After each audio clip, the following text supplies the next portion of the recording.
Apocalipse, capítulo 6. E eu vi quando o coreiro abriu um dos selos, e ouvi um dos 4 animais dizendo com voz como de trovão: Vem, e vê. E eu olhei, e eis um cavalo branco, e o que estava sentado sobre ele tinha um arco, e uma coroa lhe foi dada, e ele saiu como conquistador, e para que conquistasse. E quando ele abriu o segundo selo, eu ouvi o segundo animal dizendo: Vem, e vê. E saiu outro cavalo vermelho, e ao que estava sentado sobre ele foi concedido que tirasse a paz da terra, e que uns aos outros se matassem, e uma grande espada lhe foi dada. E quando ele abriu o terceiro selo, eu ouvi o terceiro animal dizer: Vem, e vê. E olhei, e eis um cavalo preto, e o que estava sentado sobre ele tinha uma balança na sua mão.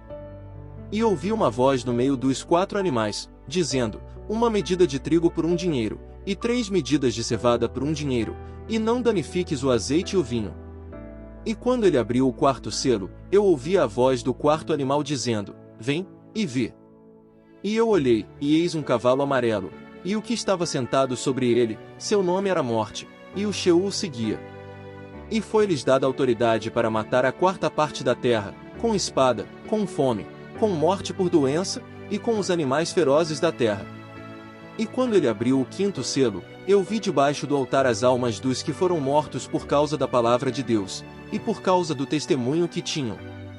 E clamavam com grande voz, dizendo: Até quando, santo e verdadeiro soberano, não julgas e vingas nosso sangue daqueles que habitam sobre a terra? E foram dados a cada um deles compridas roupas brancas, e foi-lhes dito que repousassem ainda um pouco de tempo, até que se completassem os seus companheiros de serviço e seus irmãos, que ainda viriam a ser mortos. E eu vi quando ele abriu o 6º selo, e eis que houve um grande tremor de terra, e o sol se tornou preto como um saco feito de pelos de animais, e a lua se tornou como sangue. E as estrelas do céu caíram sobre a terra como a figueira lança de si seus figos verdes, abalada por um grande vento. E o céu se removeu como um rolo de livro que se enrola, e todos os montes e ilhas se moveram de seus lugares. E os reis da terra, e os grandes, e os ricos, e os comandantes, e os poderosos, e todo escravo, e todo livre se esconderam nas cavernas e nas rochas das montanhas. E diziam aos montes e às rochas: Caí sobre nós, e escondei-nos do rosto daquele que está sentado sobre o trono, e da ira do Cordeiro. Porque chegou o dia da sua grande ira, e quem poderá ficar de pé?